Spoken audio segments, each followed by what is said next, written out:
Breaking news here on ABC57 at this hour. White smoke has emerged from the chimney on the roof of the Sistine Chapel at the Vatican. A new pope has been elected. We're joined live here on Facebook right now by Frank Lacopo, a South Bend native, graduate of South Bend St. Joseph High School. He teaches history at Southeast Missouri State University, and he specializes in the history of the Catholic Church. Thanks for jumping on with us. What do you make of the news today? It just happened at 12:07 our time, Eastern time, 6:07 p.m. Rome time. The white smoke came out. What's your take? Oh gosh, yeah. So first of all, thanks, Adam, for having me on.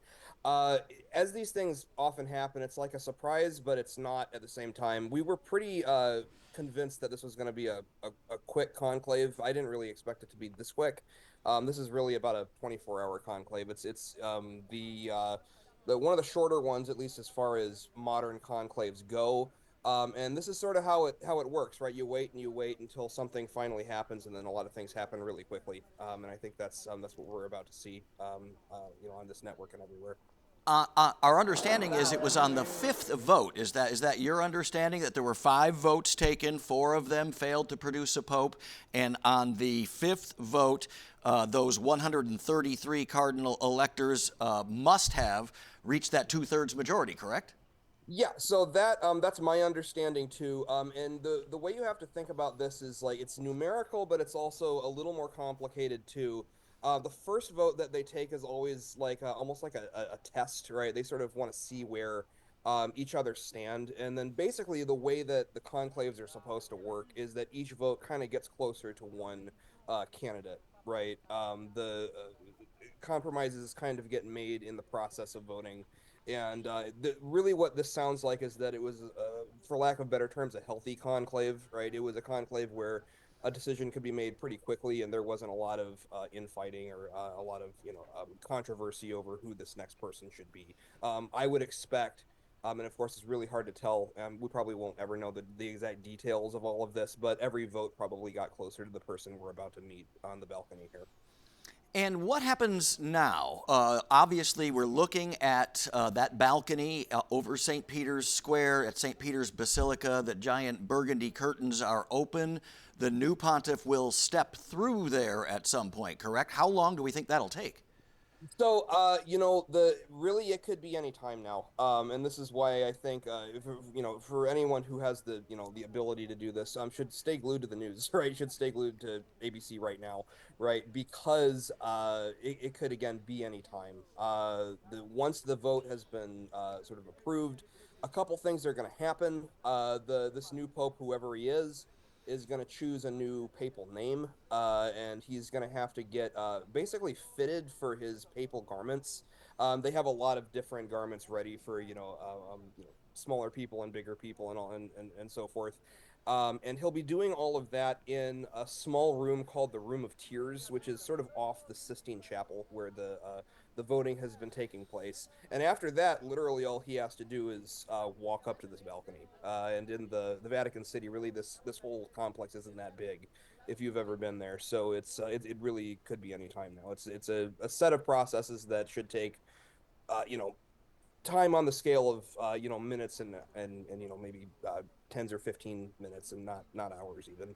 And there is kind of a formal pronouncement, habemus papam. Yeah, I'm yeah. really The bad at habemus Latin. papam. Would you Yes, yes, yes. please explain that? Yeah, yeah. So what's gonna happen is the habemus papam is the most famous part of that sort of pronouncement. The whole thing, the beginning of it is Annuncio vobis gaudium magnum habemus papam, right? So basically, what that means is with great joy, um, I announce to you that we have a pope. That's more or less what that means in Latin. And this whole thing is gonna occur in Latin for folks who might not know. So they will announce the name of the pope, but it will be in Latin. So you sort of have to know what you're listening for.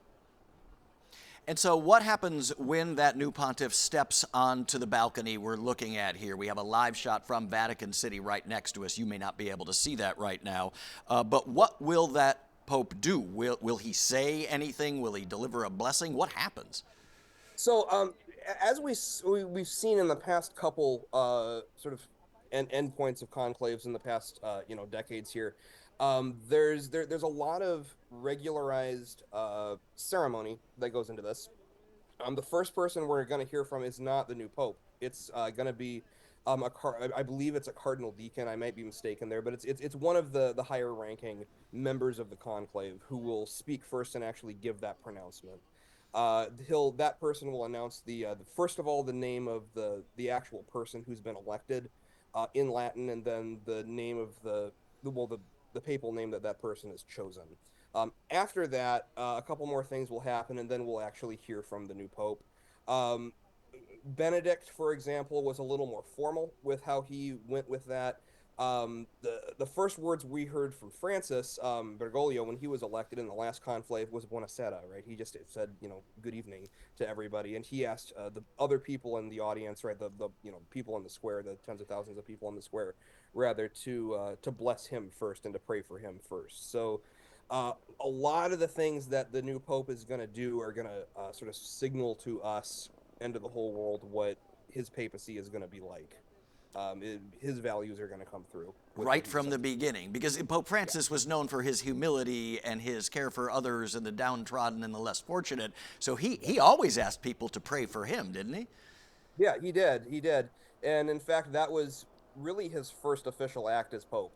He asked for other people's prayers, which was sort of phenomenal. That's not something you see very often, at least historically, as far as these things go.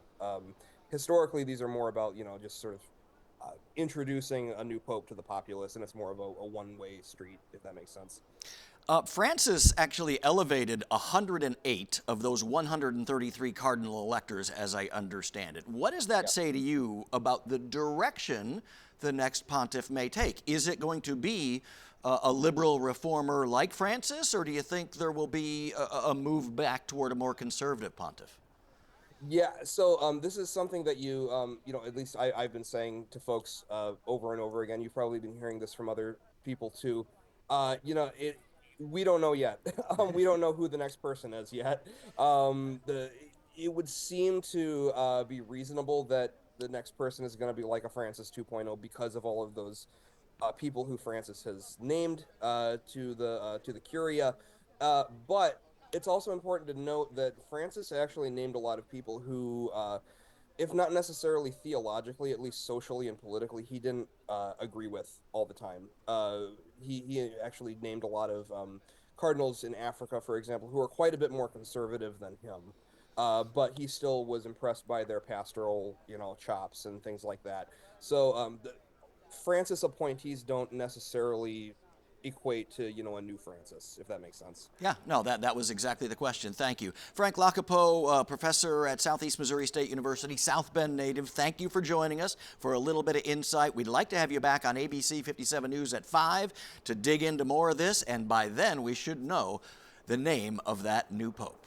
Yeah, thank you so much for having me. All right, great to see you. This concludes our Facebook Live coverage right now. A new pope elected. So what happens next? Join us tonight at 5 on ABC 57 News.